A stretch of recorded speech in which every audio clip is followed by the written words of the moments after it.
जिनको पढ़ाई से नफरत है। हमने तो आईएएस के बारे में भी नहीं सोचा था, मुझे पढ़ाई से बहुत नफरत है। एजुकेशन से उनको कोई लगाव नहीं। मैं कभी ऐसा थोड़ी था कि मैं बहुत पढ़ने वाला छात्र हूँ, मुझे पढ़ने से बड़ा लगाव रहा हो, ऐसा कुछ भी नहीं। आज वही अवध ओझा एजुकेशन के लिए काम करने का एजेंडा लेकर के राजनीति में आ गए हैं। देखो, पढ़ के कोई राजा नहीं। राजा बनने की बकैती करते करते आम आदमी ज्वाइन कर चुके हैं। राजा ब्लड ग्रुप लेके पैदा होता है आदमी। राजा ब्लड ग्रुप लेके पैदा होता है। इनका कहना था कि शिक्षा शेरनी का वो दूध है जो पिएगा दहाड़ेगा। तो क्यों आज मिमियाना पड़ रहा है? सर, हमने कोई ऑब्जेक्शन सवाल पूछा? ना भैया देखो, मैं बात दूं जी, पार्टी लाइन डिसाइड करेगी। ये लोग डिसाइड करेंगे। और कौन सी शिक्षा की बात करते हैं ये? मैं उसकी स्टूडेंट रही हूँ नेक्स्ट आईएएस में। 2 महीने उसकी क्लास रही। वो हिस्ट्री पढ़ाता नहीं है, वो 4 पॉइंट्स लिखा देगा हिस्ट्री के। कच्चे में आता था वो, लिटरली वो कच्चे में आता था सर। यस, वो बस प्रवचन देते हैं और सिर्फ सेक्स की बातें करते हैं। जो व्यक्ति 90,000 रुपए से लेके 1,60,000 रुपए तक की शिक्षा बेच रहा हो, वो टीचर नहीं, पहली बात तो वो बिजनेसमैन है, वो एक टीचर नहीं है।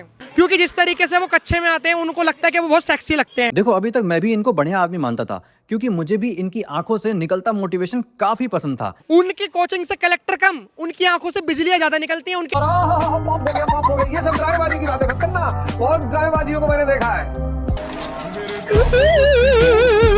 लेकिन जब आज ये राजनीति में आके आम आदमी बन गए हैं तो पंचनामा जरूरी है। हमारा नेता कैसा हो? तो शुरू करें। यूपीएससी के लड़कों से लेकर के मोटिवेशन के भूखे मरीजों तक कौन इनको नहीं जानता। जब इन्होंने 2 दिसंबर 2024 को पीली पट्टी श्रीमान केजरीवाल से पहन ली, तब से दूर दूर तक बस ओझा सरी चमक रहे हैं इनकी पार्टी में, जैसे पीके में आमिर खान पीला हेलमेट पहनकर चमकता था। अच्छा। और पता है आपको, ये चमक इतनी तेज है कि चौंधियाए हुए केजरीवाल ने पुराने खिलाड़ी सिसोदिया की सीट पटपड़गंज ओझा जी को दे डाली। 20 से ज्यादा पुराने विधायकों का टिकट काट डाला। सब नई भर्तियां की जाएंगी। विधायक सब भड़के हुए हैं, लेकिन केजरीवाल को अब कोई टेंशन नहीं है, क्योंकि उनकी टीम में कट्टा संचालक आ गया है। देखो, मैं आपको वीडियो की शुरुआत में बता देता हूँ कि ये कोई नेता वेता नहीं बनेंगे, भीख मांगेंगे। पता है क्यों? आगे देखिए।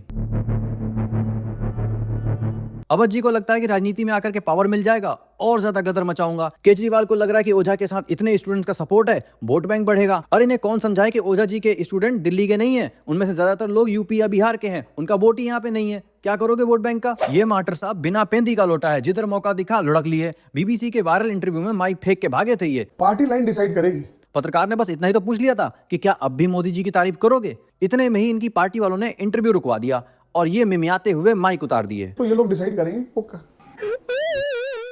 अब सच बात सुनिए, तारीफ ये बस टिकट पाने के लिए करते हैं। इन्होंने जब किसी पार्टी की तारीफ की, उस टाइम पे इनकी पार्टी से टिकट के लिए सेटिंग चल रही थी। आप भाजपा से भी टिकट मांग रहे थे, कांग्रेस से भी टिकट, ये कैसे?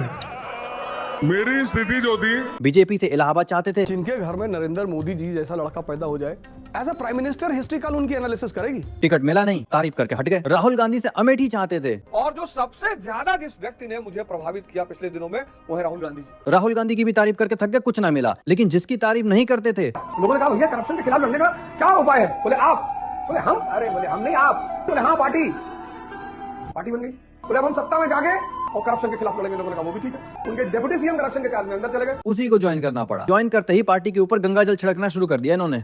ये देखिए, आम आदमी पार्टी के बारे में पिछले दिनों जो खबरें हैं वो कोई बहुत अच्छी खबरें तो है नहीं। उनके नेता लगातार जेल में गए, 1.5 साल जेल में रहे। सर, जेल में तो नेल्सन मंडेला भी रहे, महात्मा गांधी भी रहे। क्या आपको मालूम है कि ऐसे इंसान को क्या कहा जाता है?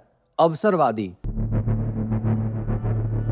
ऐसे ही लोग बाद में चल के नीतीश कुमार की तरह अवसरवाद की डिग्री लेकर के पलटू राम की उपाधि पा जाते हैं। आपको पता होगा कि बिहार में नीतीश कुमार की सरकार को सुशासन की सरकार कहा जाता था, लेकिन सरकार बनाने और सरकार में बने रहने के लिए इस आदमी ने इतनी बार पलटी मारी है जिसका कोई हिसाब नहीं है। नीतीश कुमार पक्ष विपक्ष सबके हो लिए, उनका अपना कोई वजूद विचारधारा नहीं है, बस कुर्सी मिले, चाहे किसी की पार्टी से मिल जाए। बिहार जो आज भी इंडिया का गरीब राज्य है, इसकी राजनीति में ये अवसरवादी नेता ही जिम्मेदार हैं, जिनका कोई वजूद नहीं होता, अपनी कोई विचारधारा नहीं होती। ये कुर्सी के लिए कभी भी कॉम्प्रोमाइज कर जाते हैं। ठीक उसी तरह से अवध ओझा की कोई विचारधारा नहीं है। मूवी आई थी साहब बीबी और गैंगस्टर, तो उसमें वो पूछती है कि वेजिटेरियन या नॉन वेजिटेरियन, तो कहता है मौकाटेरियन। जिधर से टिकट मिला ले लिया। मेरा ये था कि जो अपने पाले में बुला लेगा मैं उसकी तरफ से लड़ूंगा।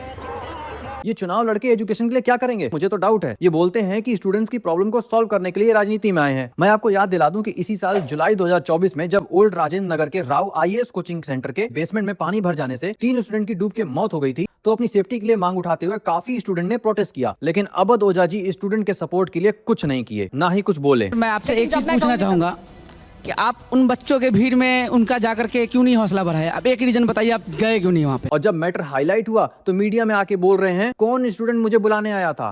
अगर आप 50 मीटर की दूरी चलकर आते हैं हमारे पास, और कौन आया, कौन रिक्वेस्ट करने आएगा? इनको इसमें भी इनविटेशन चाहिए था। स्टूडेंट के साथ खड़े होने में भी इनको डर लग रहा था कि कहीं कोई हादसा ना हो जाए। सोशल मीडिया पे ही सही उनका समर्थन करेंगे। डीजीपी साहब खड़े हुए हैं, इनका एक सबऑर्डिनेट ऑफिसर था जियाउल हक, ऐसे ही भावना के चक्कर में वो गांव में चले गए जहां पे वारदात हुई थी और दोबारा लौट कर आए नहीं। हत्या हो गई। किसके साथ वहां चला जाता, किसके साथ जाता मैं? अगर कल कोई लॉ एंड ऑर्डर की स्थिति खड़ी हो जाती, कोई दुर्घटना घट जाती, तो कोई तो होता जो उसकी जिम्मेदारी लेता कि किसके साथ गए थे आप, किसने बुलाया था आपको, किस हैसियत से गए थे आप। ये भी बेसमेंट में पढ़ाते थे। जब स्टूडेंट ने मुंह पे ये बात बोल दी तो इनका रिएक्शन देखिए। सर आप कह रहे हो 50 मीटर दूर है आपकी कोचिंग, लेकिन रूल्स जो नॉर्म्स हैं वो आपकी कोचिंग में भी फ्लाउट हो रहे होंगे, ठीक है, और मतलब पक्का ही हो रहे होंगे। तो चेक करा लो, हो रहे हैं या नहीं हो रहे हैं? मैम ये वाजीराम एंड रवि में पहले पढ़ाते थे, इन्होंने भी बेसमेंट में खूब पढ़ाया है। हाँ, लेकिन अब नहीं पढ़ाते ना, अब नहीं पढ़ाते। हाँ एकदम पढ़ाया, अब नहीं पढ़ा रहे।